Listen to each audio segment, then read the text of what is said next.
I'll tell you another reason why there's great resistance to people accepting that a lot of the information has been misrepresented and distorted, which is that a lot of people feel that if you are not a lover of the planet, if you don't have this passionate relationship with the environment, that you have a disconnect to the thing you're referring to.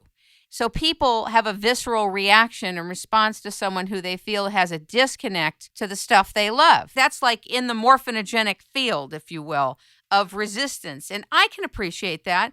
Oh, absolutely. I call that the moral high ground. You see, because environmentalism has effectively become a religion, and the argument is made that if you don't go along with this, then you don't care about the children or the future or the planet. But I think it is, maybe in terms of what politics has done with it, it's turned into a religion, like the Catholic Church. But there is a spiritual relationship to this planet that a lot of people feel, myself included. Oh, absolutely. You know, on that basis, I understand why people would say, if you don't have a connection to this, that disconnect is an opening for havoc. But what's interesting is even people who love this earth and have a connection are still making havoc with the fact. Here's the problem. Yeah. Here's the problem with that. I grappled with that for a long time. Like, people were saying, you're giving comfort to the polluters. And that bothered me for a long time till I finally realized that the bigger problem is if you mislead people about a problem, then they're going to say, we don't believe anything you tell us. And that will provide comfort to the polluters far more. Right? They say, well, those people lied to you. Why should you listen to them? And that, to me, is the bigger problem.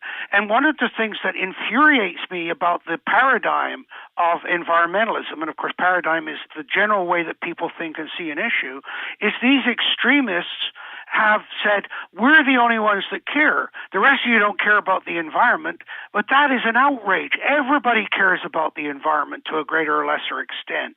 And how dare you take that moral high ground on me? But that's another proof of the environmental at that level being a religion. Now, I grew up a Catholic, and I used to ask questions about it and say, well, look, you're telling me if I don't go to church on Sunday, I'm going to go to hell forever. Well, that's blackmail. Under justice and law, that's a crime. Here you are using moral blackmail against me. But that's how these religious things work.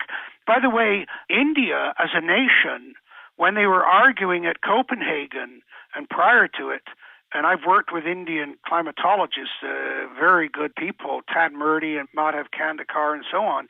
India as a nation said, look, it's about priorities. What you're telling us with what we think is very questionable science, that the temperature might go up a half a degree in the next 100 years, and it's gone up half a degree in the last 100 years, and the world didn't come to an end.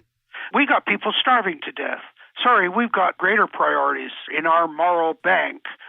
So that kind of trumped the thing, and of course then it was reinforced by the biofuels issue, where you're using corn and pushing the price of corn up to the point where developing country people were starving. And what were you doing it for? So you could drive your car? I mean, come on. So it becomes this issue of values and so on, and the exploitation of the environment in the long term is going to do more harm. And we're already seeing it. The credibility of science is being questioned. These people have sold their soul for funding. Why should we believe anything they tell us? But this, I just wanted to read this, Kim.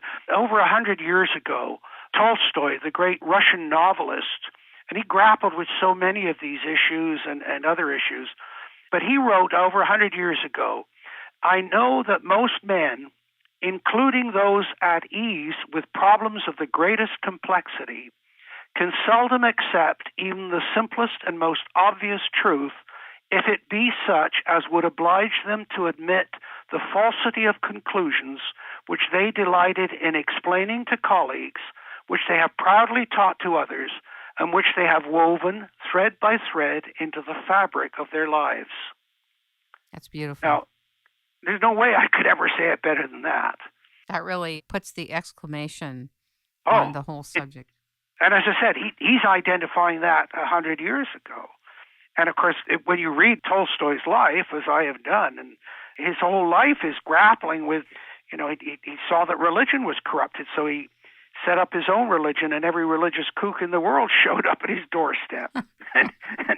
and By the way, he finally said, I got to get away from this, and he just went to the station and got on the first train that came in. He said, I don't care where it's going. I'm going to the end of the line and hide from the world.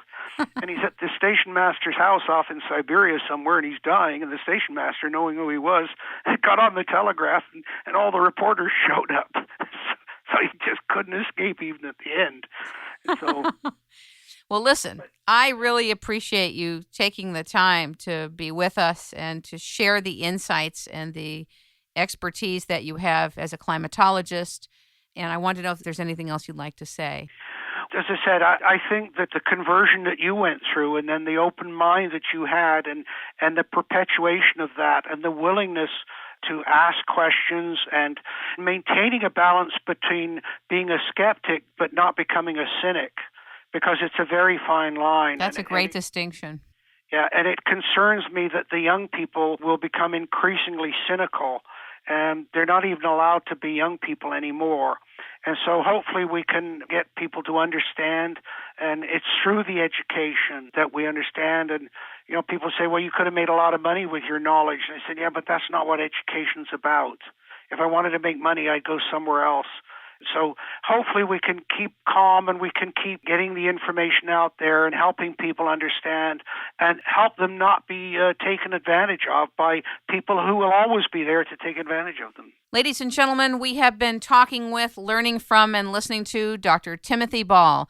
He is one of the authors of the new book that's out, the blockbuster called Slaying the Dragon, Death of the Greenhouse Gas Theory. He is also a writer at Canada Free Press, and one of the people that began my education about climate change in general, in many aspects of climate and how to think about and understand what's going on. Thank you so much for your time. Thank you very kindly, Kim.